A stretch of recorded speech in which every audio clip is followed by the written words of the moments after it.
जब इस लोकसभा का इतिहास लिखा जाएगा तो एक पन्ने पर यह दर्ज होगा कि सबसे ज्यादा सदन की कार्यवाही जिस लोकसभा में बाधित हुई वो 15वीं लोकसभा थी।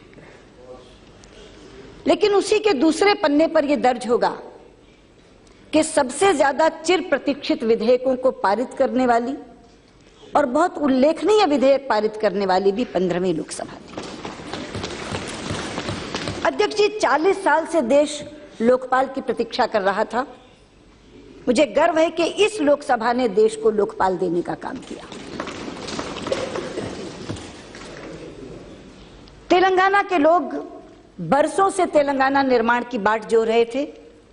इस लोकसभा ने तेलंगाना को जन्म दिया। भूमि अधिग्रहण विधेयक, खाद्य सुरक्षा विधेयक, मैनुअल स्कैवेंजिंग विधेयक, स्ट्रीट वेंडर्स विधेयक, ये ऐसे मील के पत्थर विधेयक हैं जो इसी लोकसभा ने पारित किए। ये सदन उलझा भी बहुत और उलझकर सुलझा भी। मैं बहुत प्यार से कह रही हूं, मेरे भाई कमलनाथ अपनी शरारत से इस सदन को उलझा देते थे और आदरणीय शिंदे जी अपनी शराफत से उसे सुलझा देते थे। और इस शरारत और शराफत के बीच बैठी हुई सोनिया जी की मध्यस्थता, आदरणीय प्रधानमंत्री जी की सौम्यता, आपकी सहनशीलता और आडवाणी जी की न्यायप्रियता के कारण ये सदन चल सका। और आज के दिन मैं अपने पूर्व नेता सदन को भी याद करना चाहूंगी, आदरणीय प्रणब मुखर्जी को।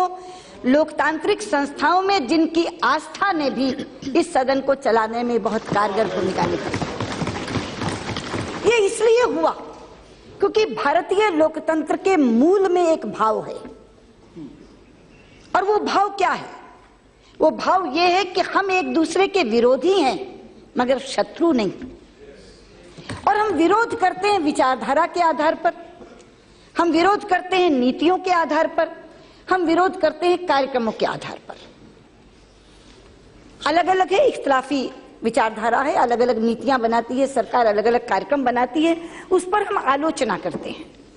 वो आलोचना प्रखर भी होती है, लेकिन प्रखर से प्रखर आलोचना भी भारतीय लोकतंत्र में एक दूसरे के व्यक्तिगत संबंधों में आड़े नहीं आती। भाजपा संसदीय दल के अध्यक्ष के रूप में आडवाणी जी से मैं मार्गदर्शन लेने जाती थी।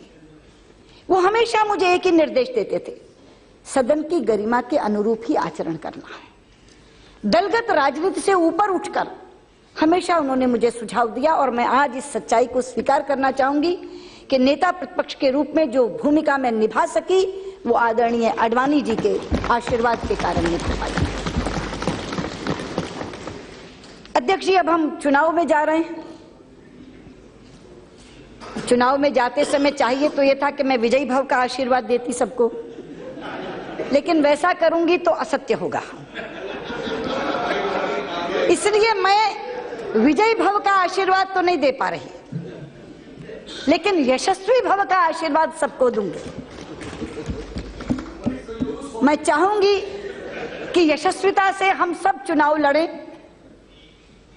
और आपकी तो मैं कायल हूं, जिस बात को वासुदेव जी ने आज सार्वजनिक रूप से कहा, मैंने निजी रूप में बहुत बार आपसे कहा है कि आपका स्वभाव और उस स्वभाव में क्रोध का ना आना इस सदन को चलाने में सबसे ज्यादा योगदान रखता है। इसलिए मैं कहना चाहूंगी कि हम सब यशस्विता से चुनाव लड़ें, जनता जिसे जिताकर भेजे, क्योंकि लोकतंत्र में जनता की अदालत सबसे बड़ी अदालत होती है। विजय और पराजय का फैसला वही करती है।